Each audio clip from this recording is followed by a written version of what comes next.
اعوذ باللہ من الشیطان الرجیم براۃ من اللہ ورسولہ الی الذین عاہدتم من المشرکین۔ سورہ برات کا آغاز ہوتا ہے اور آپ جانتے ہیں کہ حضور نبی کریم صلی اللہ علیہ وآلہ وسلم نے سورہ برات یعنی سورہ توبہ سے پہلے نہ بسم اللہ پڑھی نہ لکھوائی، اسی لیے قرآن پاک کے اندر بھی سورہ توبہ سے قبل بسم اللہ نہیں لکھی جاتی، اور عموماً اس کو متصلاً پڑھتے ہوئے جب آتے ہیں تو بسم اللہ پڑھا بھی نہیں جاتا ہے۔ اس کی ویسے تو بہت ساری وجوہات ذکر کی گئی ہیں، لیکن سب سے مضبوط وجہ جو امام رازی رحمۃ اللہ علیہ نے فرمائی کہ چونکہ نبی کریم علیہ السلام نے ایسا نہیں کیا تھا، اس لیے جو ہے وہ قرآن پاک میں نہیں لکھا جاتا۔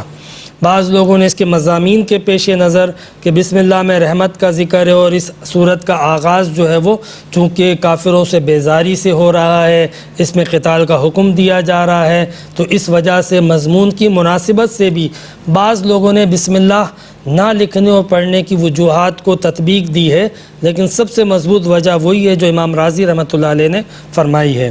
اس صورت کے آغاز میں اللہ رب العزت نے فرمایا، ایک بیزاری کا اعلان فرمایا کہ اللہ اور اس کا رسول بیزار ہیں اور براءت چاہتے ہیں اس عہد سے جو کافروں سے اور مشرکین سے کیا گیا تھا۔ یہ ایک معاہدہ تھا جو حدیبیہ میں کیا گیا تھا، 10 سالہ معاہدہ تھا کہ امن سے رہیں گے اور لڑیں گے نہیں۔ تو آج یعنی یہ جب صورت نازل ہو رہی تھی سن 9 ہجری کے اندر، تو اس وقت اس معاہدے کو توڑا جا رہا ہے قبل از وقت، اور اس کی وجوہات بھی آگے ذکر ہوں گی۔ آگے اللہ رب العزت نے اس معاہدے کو توڑنے کے ساتھ ساتھ یہ بھی فرمایا، فَسِیحُوا فِی الْأَرْضِ أَرْبَعَةَ أَشْهُرٍ وَاعْلَمُوا أَنَّکُمْ غَیْرُ مُعْجِزِ اللَّہِ وَأَنَّ اللَّهَ مُخْزِی الْکَافِرِینَ۔ اب تم 4 مہینے تک جو ہے وہ زمین میں گھومو چلو پھرو، یعنی سرزمین مکہ کے اندر، اس کے بعد تم نہ اللہ کو تھکا سکو گے اور نہ ہی جو ہے وہ تم اللہ کے عذاب اور پکڑ سے بچ سکو گے۔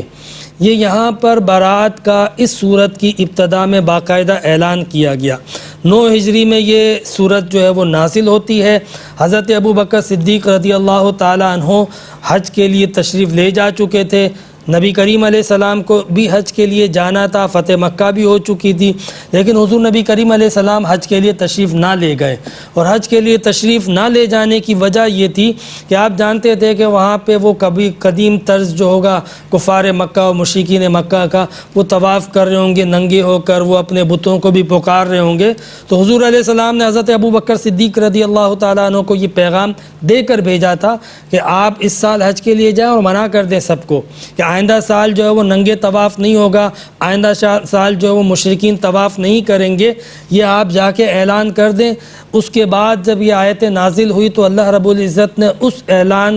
جب یہ آیت نازل ہوئی تو نبی کریم علیہ السلام نے اس اعلان کے لیے حضرت علی کو دوبارہ پیچھے دوڑایا کہ یہ جو اللہ رب العزت نے جس طرح فرمایا ہے اس چیز کو بھی وہاں پر حج کے دوران جو ہے وہ اناؤنس کر دیا جائے۔ یعنی اللہ رب العزت نے کفار مکہ اور مشرکین مکہ سے بیزاری کا اعلان کر دیا تھا، تو پھر یہ اعلان اس طریقے سے وہاں پر منا میں کیا گیا، ان اللہ بریء من المشرکین ورسولہ فان تبتم فہو خیر لکم وان تولیتم فاعلموا انکم غیر معجز اللہ، کہ اللہ اور اس کا رسول مشرکین سے بیزار ہیں۔ یعنی جہاں پر یہ اعلان کیا جا رہا ہے کہ مشرکین جو ہے وہ ان کے طریقے پہ حج نہیں کیا جائے گا، جہاں یہ اعلان کیا جا رہا ہے کہ ننگے طواف نہیں ہوگا، وہیں پر یہ بھی اعلان کر دیا گیا کہ آئندہ سال کوئی مشرک طواف یا حج نہیں کرے گا۔ دوسری بات یہ کہ وہ عہد جو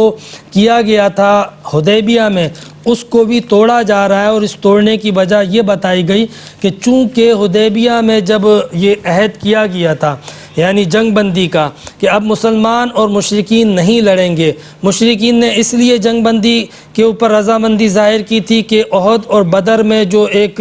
شکست فاحشہ دیکھی تھی انہوں نے، مسلمانوں کی قوت اور طاقت کو جو دیکھا تھا، اس کے بدلے جو نقصان دیکھا تھا،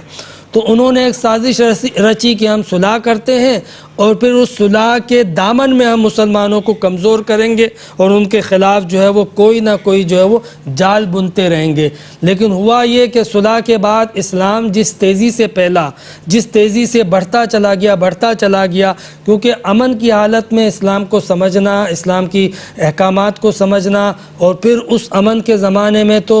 جہالت اسلامی تعلیمات اور احکام کے آگے بالکل یوں پس کے رہ گئی، دب کے رہ گئی، جس طرح اندھیرا جو ہے وہ روشنی کے آگے بالکل مٹ جاتا ہے، بالکل اسی طرح اسلامی تعلیمات کے آگے جہالت جو ہے وہ دبنا شروع ہو گئی۔ جب جہالت کو اس طرح دبتے ہوئے کفار نے دیکھا تو ان سے برداشت نہ ہوا۔ انہوں نے کوشش تو یہ کی کہ کسی طرح ہم ایک آخری فیصلہ کن مارکا کھیلیں اور مسلمانوں کو شکست دے دیں اور اپنی پوری عرب کی طاقت کو ایک جگہ جمع کر لیں۔ لیکن جب انہوں نے ایسا سوچا ہی تھا، حضور نبی کریم علیہ السلام نے انہیں سنبھلنے کا موقع نہ دیا اور آپ 10,000 کا لشکر لے کے آپ نے مکے کو فتح کر لیا اور مکے میں سارے انتظامات آپ نے اپنے کنٹرول میں کر لیے اور عسکری سطح پہ غلبہ مسلمانوں کا ہو چکا تھا۔ یہ الگ بات ہے کہ اس وقت بھی مشرکین موجود تھے، اس وقت بھی کفار موجود تھے، ان کی افراد بھی موجود تھے، ان کی تعداد بھی موجود تھی، لیکن انتظام پورا مسلمانوں کے پاس آ چکا تھا،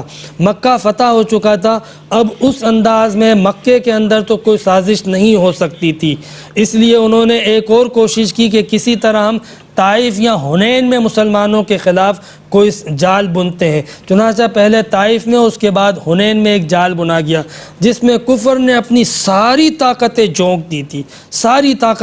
دی تھی اور کوشش یہ کی تھی کہ مسلمان کو کسی طریقے سے نقصان دے۔ خاص طور پہ وہ قبائل اس کے اندر پیش تھے جنہوں نے حدیبیہ کے معاہدے کی عہد شکنی کی تھی، یعنی انہوں نے معاہدے کے بعد بھی بنو خزامہ کے لوگوں کو مارا، بعض مسلمانوں کو حرم کے اندر قتل کیا، ان کو تکلیف دی، ایذا دی، جو کہ معاہدے کے خلاف تھی۔ اور انہوں نے ایسا اس لیے کیا کہ معاہدے کے اندر اس کے باوجود کہ تمام شرطیں یک طرفہ تھی، تمام شرطیں جو ہے وہ بظاہر مشرکین و کفار کے حق میں تھی، لیکن اس کے باوجود فوائد اور نتائج جو ہے وہ مسلمانوں کے لیے برآمد ہو رہے تھے، اس لیے وہ بیزار ہو چکے تھے اس معاہدے سے، وہ خود توڑنا چاہتے تھے اور توڑنے کے لیے انہوں نے کئی جگہ پہ اس معاہدے کی خلاف ورزی کی تھی۔ اسی خلاف ورزی کی پاداش میں اللہ رب العزت نے اپنی طرف سے بھی اس معاہدے کو توڑنے کا اس جگہ پہ باقاعدہ اعلان کیا کہ کفار نے تو توڑ دیا، اب اس سے قبل کہ کفار پہ حملہ کیا جائے ایک باقاعدہ اناؤنسمنٹ ہو جائے، ایک باقاعدہ اعلان ہو جائے کہ اس معاہدے کو توڑا جا رہا ہے، اور اس معاہدے کو توڑنے کے بعد انہیں 4 مہینے کا موقع دیا گیا کہ 4 مہینے تک تم دیکھ لو، اگر تمہیں اسلام سمجھ میں آتا ہے قبول کر لو، اور اگر اسلام سمجھ میں نہیں آتا ہے تو تم اپنے لیے کوئی معقول ٹھکانہ ڈھونڈ کے یہاں سے چلے جاؤ، اور اگر یہ بھی نہیں کرنا چاہتے ہو تو پھر لڑنے کے لیے تیار ہو جاؤ۔ تو یہ جو 4 مہینے کی مہلت دی گئی تھی اس کا ذکر کیا۔ اس کے بعد پھر اللہ رب العزت نے فرمایا کہ فَإِن تُبْتُمْ فَهُوَ خَيْرٌ لَكُمْ، اگر اس 4 مہینے کے اندر تم توبہ کر لو تو تمہارے لیے بہت اچھا ہے۔ وَإِن تَوَلَّيْتُمْ فَاعْلَمُوا أَنَّكُمْ غَيْرُ مُعْجِزِ اللَّهِ، اور اگر تم اعراض کرو گے، مسلمانوں سے ٹکراؤ گے، تو تم مسلمانوں کو اور اللہ کو شکست یا تھکا نہیں سکتے ہو۔ یہ جو حنین تھا یہ آپ کے سامنے ہے، یہ مثال سامنے ہے کہ کفر نے اپنی ساری طاقتیں اس میں جھونک دی تھی کہ کسی طرح مسلمانوں کو شکست دے، اور یہ سمجھ لو کہ عرب کے اندر کفر کی عسکری طاقت پر آخری کیل تھی اس کے تابوت پر، یعنی مسلمانوں نے وہاں پہ بھرپور حنین کے اندر شکست دے دی تھی۔ تو اللہ رب العزت انہیں سمجھا رہا ہے، انہیں بتا رہا ہے کہ تم اللہ کو نہیں تھکا سکتے ہو۔ وَبَشِّرِ الَّذِينَ كَفَرُوا بِعَذَابٍ عَلِيمٍ، آپ کافروں کو عذاب علیم کی خبر سنا دے۔ إِلَّا الَّذِينَ عَاهَدتُّم مِّنَ الْمُشْرِكِينَ ثُمَّ لَمْ يَنقُصُوكُمْ شَيْئًا وَلَمْ يُظَاهِرُوا عَلَيْكُمْ، لیکن اس معاہدے کا ذکر کرنے کے بعد جو مستثنا تھے قرآن پاک میں یہاں پر ان لوگوں کا ذکر کیا گیا ہے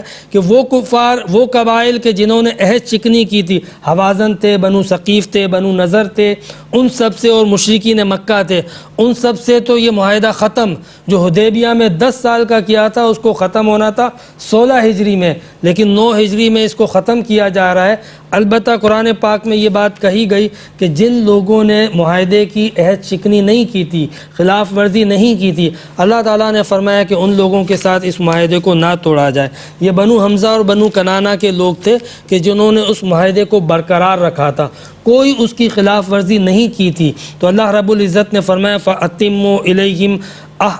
عہدہم الی مدتہم، کہ آپ ان کے عہد کو، اس معاہدے کو ان کی مدت تک پورا کریں۔ ان اللہ یحب المتقین، کہ اللہ تعالیٰ متقین کو پسند کرتا ہے۔ یعنی تقویٰ یہ ہے کہ جو زبان ہوئی ہے، جو بات ہوئی ہے، اس کو پورا کیا جائے، اور جن لوگوں نے عہد شکنی کی ہے ان سے معاہدہ نہ برقرار رکھا جائے۔ تقویٰ یہ ہے۔ تو اللہ رب العزت نے فرمایا فَإِذَا انسَلَخَ الْأَشْهُرُ الْحُرُمُ، فَإِذَا انسَلَخَ الْأَشْهُرُ الْحُرُمُ، جب وہ 4 مہینے جو ان کو دیے گئے تھے، ایک مخصوص مدت دی گئی تھی کہ اس میں غور و فکر کر لیں، جب یہ 4 مہینے گزر جائیں تو اللہ رب العزت نے فرمایا فَاقْتُلُوا الْمُشْرِكِينَ حَيْثُ وَجَدتُّمُوهُمْ، کہ تم پھر مشرکین کو اس 4 مہینے کی مہلت کے بعد سرزمین عرب کے اندر اس عہد شکنی کی پاداش میں جہاں ملتے ہیں انہیں قتل کر دو۔ اب یہ دیکھو قرآن پاک کی جو یہ آیت تھی کہ تم مشرکین کو قتل کرو، اس قتل کرنے کے عمومی حکم کے پیچھے جو اس کا ایک ہسٹوریکل کانٹیکسٹ تھا اور اس کے اندر جو کنڈیشنز تھی، یعنی ایسا نہیں تھا کہ مطلقاً مشرکین کو قتل کرنے کا ہمیشہ کے لیے حکم دیا جا رہا ہے، بلکہ مشرکین میں سے ان مشرکین کو قتل کرنے کا حکم دیا جا رہا ہے جنہوں نے عہد شکنی کی تھی۔ اس جگہ پہ حکم دیا جا رہا ہے جو سرزمین عرب اور اسلامی ریاست بننے جا رہی تھی، بلکہ بن چکی تھی، فتح مکہ ہو چکا تھا، لیکن اس ریاست میں بھی جنہوں نے عہد شکنی نہیں کی ہے ان کے ساتھ اللہ رب العزت نے فرمایا کہ تم نہ قتال کرو گے نہ ہی ان کے ساتھ کوئی زبردستی کرو گے۔ یہ باقاعدہ ان کا استثناء ذکر کیا جا رہا ہے۔ پھر اس کے بعد اللہ رب العزت نے فرمایا فَإِن تَابُوا وَأَقَامُوا الصَّلَاةَ وَآتُوا الزَّكَاةَ فَخَلُّوا سَبِيلَهُمْ، وہ مشرکین کے جنہوں نے عہد شکنی کی ہے وہ بھی اگر توبہ کر لیں، وہ بھی اگر توبہ کر لیں، اور اس توبہ سے اللہ رب العزت نے فرمایا کہ حکم، اس توبہ سے مراد یہ ہے کہ یعنی ان لوگوں نے اسلام کو قبول نہیں کیا لیکن جب وہ تمہاری گرفت میں آ جائیں اور مدت بھی گزر چکی ہے تو گرفت میں آنے کے بعد بھی اگر توبہ کر لیں تو انہیں معاف کر دو، یعنی انہیں تب بھی معاف کر دو۔ اور پھر مزید آپ استثناء فرمایا وَإِنْ أَحَدٌ مِّنَ الْمُشْرِكِينَ اسْتَجَارَكَ فَأَجِرْهُ حَتَّى يَسْمَعَ كَلَامَ اللَّهِ ثُمَّ أَبْلِغْهُ مَأْمَنَهُ، کہ اگر کوئی شخص جو ہے وہ دوران لڑائی، یعنی وہ مشرکین کے جن سے قتال کا حکم دیا گیا ہے، نہ انہوں نے ایمان قبول کیا، عہد شکنی تو کر چکے تھے، پھر جب ان کو ایک مہلت اور مدت دی گئی 4 مہینے کے اندر فیصلہ کرو اور پھر یہاں سے نکلو، نہ ایمان قبول کیا، نہ فیصلہ کیا، نہ نکلے، بلکہ وہاں پہ وہ لڑ رہے ہیں اور دوران لڑائی بھی اگر وہ امن طلب کرتے ہیں یا ہمیں تھوڑا سا اور موقع دے دیا جائے کہ ہم اللہ کے کلام کو سنیں، حتیٰ یسمع کلام اللہ، ہم دین اسلام کو سمجھیں۔ ممکن ہے کہ بعض لوگ جو ہے وہ اب تک نہ سمجھ سکے ہوں، تو سمجھنے کی غرض سے وہ موقع مانگتے ہیں، مہلت مانگتے ہیں، تو انہیں مہلت دی جائے گی، اور اگر اس مہلت کے اندر وہ مان جاتے ہیں تو ٹھیک ہے، نہیں مانتے ہیں تو حکم ہوا کہ ان کو دار امن میں پہنچا دیا جائے، یعنی اس جگہ پہ جہاں پہ یہ محفوظ ہوں، پھر اگر آئیں تو ان کو قتل کیا جائے گا۔ اب آپ اس کانٹیکس میں اسلام کو، اسلامی تعلیمات کو، قتال کے احکام کو بخوبی سمجھ سکتے ہیں کہ جب ایک حکم قتال دیا جاتا ہے تو اس حکم قتال کے پیچھے ایک اس کا ہسٹوریکل بیک گراؤنڈ ہوتا ہے، پھر اس کے یونیورسل ریفرنس کے لیے، کانٹیکس کے لیے ان تمام کنڈیشنز کو اپلائی کرنا پڑتا ہے جو اطراف میں موجود ہوتی ہیں۔ بدقسمتی سے قرآن کے ایک حکم کو لیا جاتا ہے، اس کے سیاق و سباق سے ہٹایا جاتا ہے اور پھر یہ سمجھایا جاتا ہے کہ اسلام کتنا پرتشدد مذہب ہے، حالانکہ ایسا نہیں ہے۔ جن حالات میں، جس جگہ پہ، جن لوگوں کے لیے حکم دیا گیا تھا وہ بہت ہی مخصوص حالات تھے۔ اس کے علاوہ جہاد کی جو تعلیمات ہیں عموماً اس کو آپ دیکھ لو، جو عام دنیا کی جنگی تعلیمات ہیں اس سے بہت زیادہ انسانیت آمیز ہیں، اس کے اندر کوئی درندگی اور کوئی شدت نہیں ہے۔ اللہ تبارک و تعالی ہمیں دین حق کو، قرآن کریم کو سمجھنے کی، ماننے کی توفیق عطا فرمائے۔ وآخر دعوانا ان الحمد للہ رب العالمین۔